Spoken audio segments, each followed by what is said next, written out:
आताच्या क्षणाची अवकाळी पावसासंदर्भात सर्वात मोठी बातमी। तर शेतकरी मित्रांनो, 18, 19 आणि 20 एप्रिल रोजी राज्यात पुन्हा अवकाळी पावसाची परिस्थिती निर्माण होणार आहे।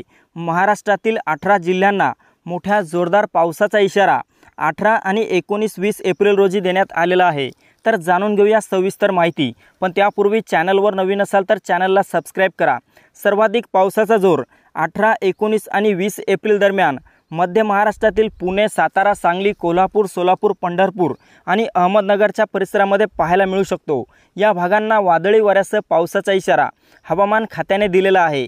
तसेच मराठवाड्यात देखील छत्रपती संभाजीनगर, जालना, हिंगोली, परभणी, नांदेड, बीड, लातूर, धाराशिव एकंदरीत सर्वच मराठवाड्यामध्ये पुन्हा एकदा पावसाचा जोर या 3 दिवसांच्या दरम्यान वाढलेला पाहायला मिळेल। मध्य महाराष्ट्रातील सर्वच भागात अवकाळी पाऊस होईल। त्यासोबतच खानदेशात देखील नाशिक, मालेगाव, जळगाव या परिसरामध्ये ढगाळ वातावरणासह हलक्या ते मध्यम स्वरूपाचा पाऊस असेल। विदर्भाच्या मात्र काही भागात पावसाचा जोर वाढू शकतो। यामध्ये बुलढाणा, अकोला आणि अमरावतीच्या भागात जोरदार पाऊस या 3 दिवसांच्या दरम्यान वर्तवण्यात आलेला आहे। तर उर्वरित विदर्भात मात्र ढगाळ परिस्थिती असेल। 1-2 ठिकाणी हलक्या सरी देखील झालेल्या पाहायला मिळतील। कोकण पट्ट्यात कुठेही मोठ्या पावसाची शक्यता 18 ते 20 एप्रिल दरम्यान असणार नाही, मात्र ढगाळ वातावरण निर्माण झालेले पाहायला मिळू शकते।